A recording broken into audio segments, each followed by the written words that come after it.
porterhouse steak includes the fillet, which would be on this side here, which comes from the psoas major on the large ruminant animals.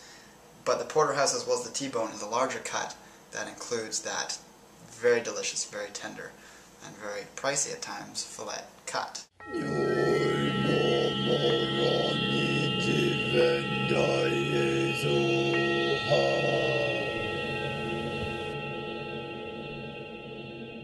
Hello kindred longevity lifestyle designers, this is Zach here, secretsoflongevity.com. So I'm going to be cooking a porterhouse steak today, and I'm going to be doing it blue. So this is a step beyond rare. This is very rare. It's basically just searing the outside and the edges. And steak is by far my most favorite food. Definitely don't eat it every day. That might come a time when I'm able to do that. But like I said, I've got a porterhouse steak here, 20 ounces. It's going to be a big meal for me, but I can definitely handle it. And as I was saying, the fillet, which is the filet mignon or the tenderloin, is the psoas major section on an animal. So there's also pork tenderloin is the psoas major. It's this happens to be muscle that gets very little use, so stays very tender and isn't as tough as other parts of meat. Now the short loin, which would be the section that's around the tenderloin, and the cut kind of encompasses some of that, is also very tender. So it's going to make for a wonderful steak, and I'm just basically going to marinate it. We're going to pre-cook the other things that are going to go with this meal, and then I'm going to do the very quick cooking of the steak. So I'm going to be keeping this very simple. I've just got 3 things I'm going to put on this to sort of give it a light marinade that's going to flash fry in the pan there. I've got a bit of handmade Canadian maple syrup vinegar. I'm just going to put a few dashes on there, flip it, do the same on the other side. A little bit of tamari gives it a bit of saltiness. I don't overly like cooking meat with salt because then it's going to draw the moisture out a bit too much. But you get the nice flavor of the tamari. And it's a little bit of soy that's in my diet. I really do not consume any other forms of soy. And because it's fermented, it's a lot less full of anti-nutrients. It still has a mild estrogenic effect, but consider we have 20 ounces of red meat here, I'm not too concerned about that. Then I'm also, to go with the vinegar flavor that has the maple thing going on, I'm going to add some maple syrup. So this is going to help the meat brown very fast. Now, generally I don't cook with sugars with the meats because browning is not the healthiest thing, but you know, this is a very special meal for myself. It's the Chinese New Year, and we're entering the Year of the Dragon. Fairly auspicious year for me. And yeah, we're going to add this just to enhance the flavor.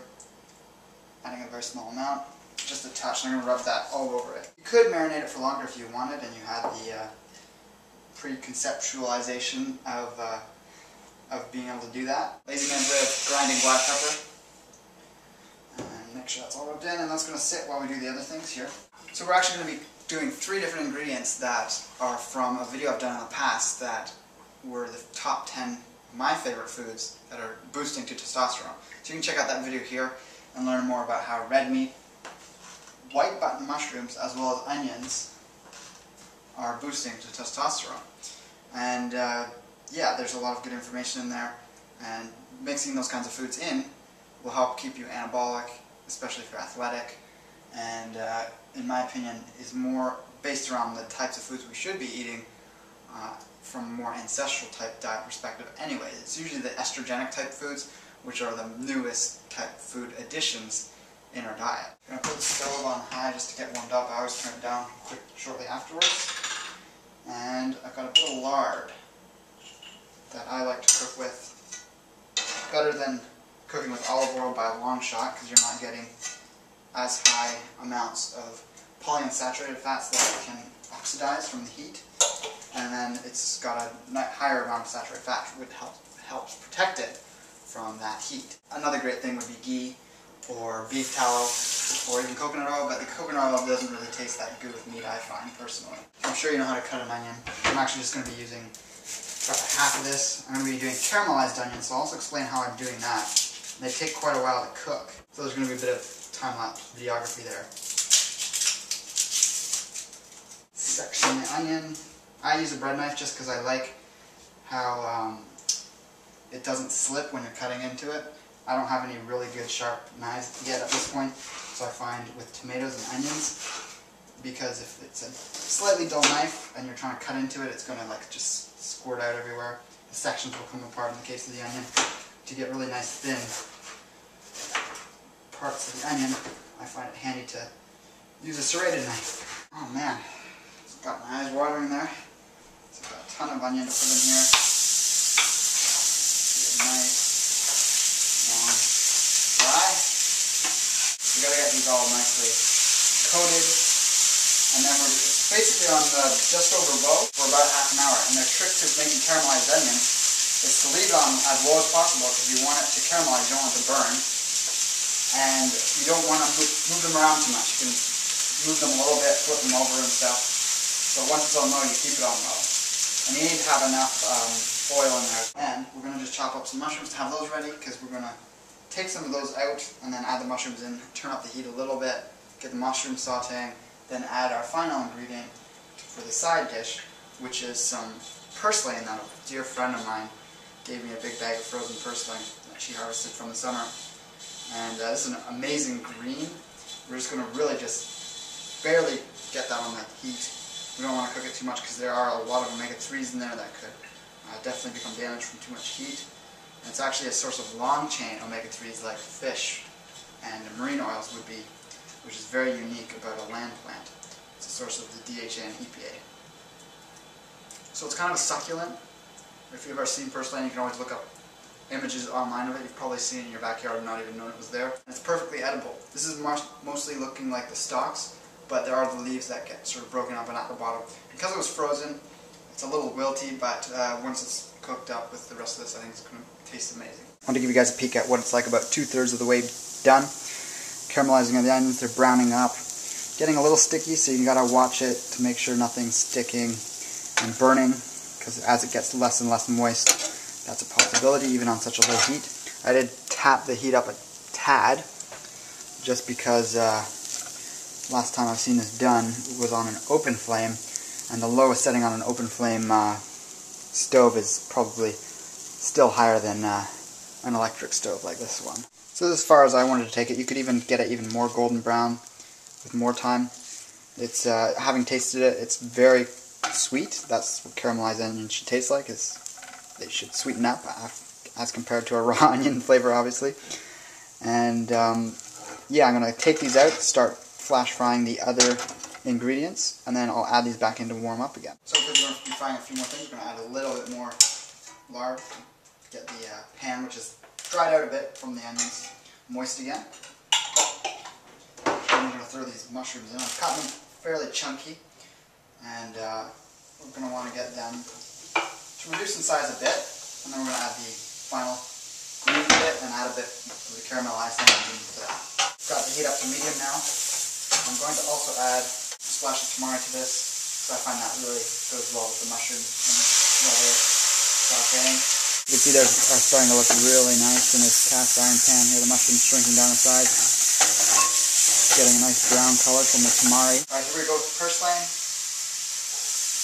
And it'll really go great with this, I think. I've never cooked with purslane before. I've had it raw plenty of times, but yeah, I think it's going to work. Got a bit of a strong flavor, but I think when we add some of these onions in too,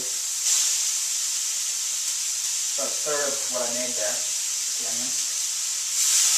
I'm just going to stir this all up. I'm going to add another dash of vinegar, just to complement the saltiness and sweetness of the caramelized onions, saltiness of the mushrooms, and the unique flavor of the greens. A bit of vinegar in there will sort of balance out the flavors. I'm going to take it out, put that on the plate, and then we're going to jack the heat up and do this. Definitely want to have grass-fed beef if you're going to be eating beef, in my opinion. Putting a bit more lard on here, because we do not want this burning, we want it cooking. And as you can see, it's the leftover ingredients from before, because we've got the heat so high, are going to be smoking, which actually might add some flavor. But this is about ready to go. It's going to be very loud. And I just want to say you can grab grass-fed beef, grass-fed animal foods in the link below from grasslandbeef.com. And I'm sure they have Porterhouse steaks on there. And here we go. It's literally going to be, I'm going to leave the camera on, you'll see how long I do this for. It's very quick.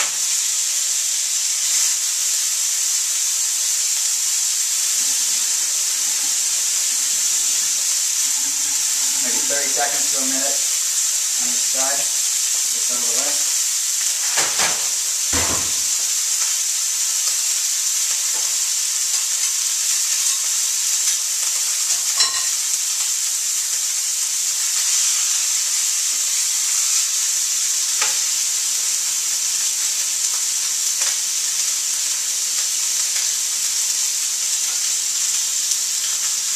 About a minute.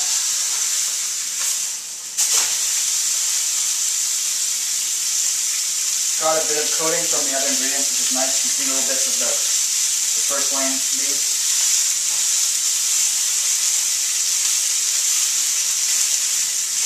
Very minimal cooking. There's a lot of smoke, but that's okay. There's nothing I can do about that.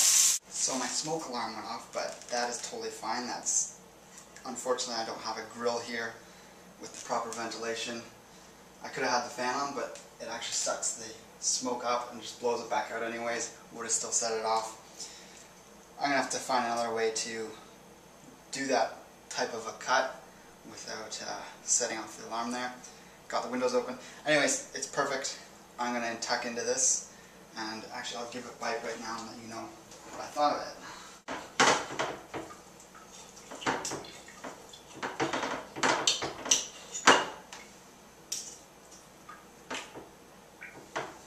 As you can see, that's very rare. It's just got the outside edges lightly seared. Very tender. Exactly the way I like it. You might not like it quite that rare, in which case you just simply cook it a little longer. Try a bit of the vegetables.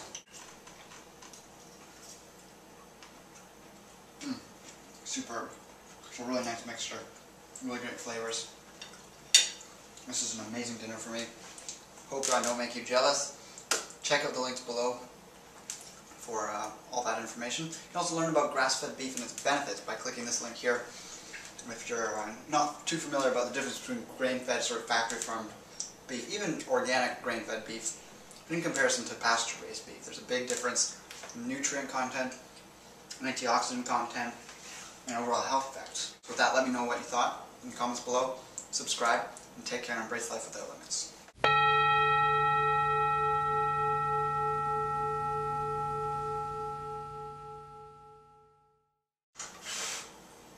What the fuck is going on?